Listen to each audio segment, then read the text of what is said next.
អរុនសួស្តីពុកម៉ែបងប្អូនទាំងអស់គ្នាស្វាគមន៍សាជាថ្មីមកជួបយាយយើងនៅពេលព្រឹកនេះយាយយើងមានតម្រុយថ្មីសម្រាប់ពុកម៉ែបងប្អូនទស្សនានឹងមើលកំសាន្តលេងសម្រាប់ថ្ងៃទី26ខែ3 2025ចា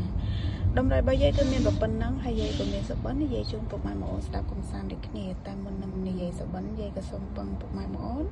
ដែលចូលរួមទស្សនាទាំងអស់គ្នានេះកុំភ្លេចជួយចុចពាក្យ like ជាវ subscribe ឬបណ្ដឹងឲ្យ channel យាយម្នាក់មួយផងមកណាដើម្បីទទួលបានវីដេអូក្រោយៗចាឬក៏ពុកម៉ែបងប្អូនចង់បានតម្រុយតាមម៉ោងក៏ជួយចុចនៅលើ link ដែលយាយដាក់នៅលើតម្រុយនឹងផងចាចុចកន្លែង see more ឬក៏ចុចកន្លែងច្រើនទៀតទៅនឹងឃើញ link នៅទីនោះណាពុកម៉ែបងប្អូនទាំងគ្នាតោះអញ្ចឹងពុកម៉ែបងប្អូនចូលមកស្ដាប់សុបិនយាយយប់មិញនេះយាយសុបិនឃើញចាយាយខឹងមនុស្សប្រុសមនុស្សស្រីច្រើនមែនតែនខឹងទាំងប្រុសខឹងទាំងស្រីចាដោយសារតែយាយស្រឡាញ់បរិសុទ្ធអ្នកនោះ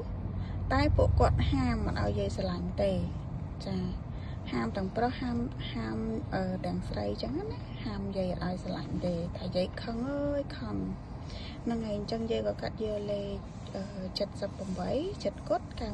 98 72 8 7 គត់ 9 72 8 72 អូ7អូ9អញ្ចឹងពុកម៉ែបងប្អូនចេះកាត់លេខអីក៏យកតាមហ្នឹងទៅចាហើយក៏ជូនពរហេងសំណាងល្អទាំងអស់គ្នាអញ្ចឹងវីដេអូយាយក៏មានតែប៉ុណ្្នឹងទេ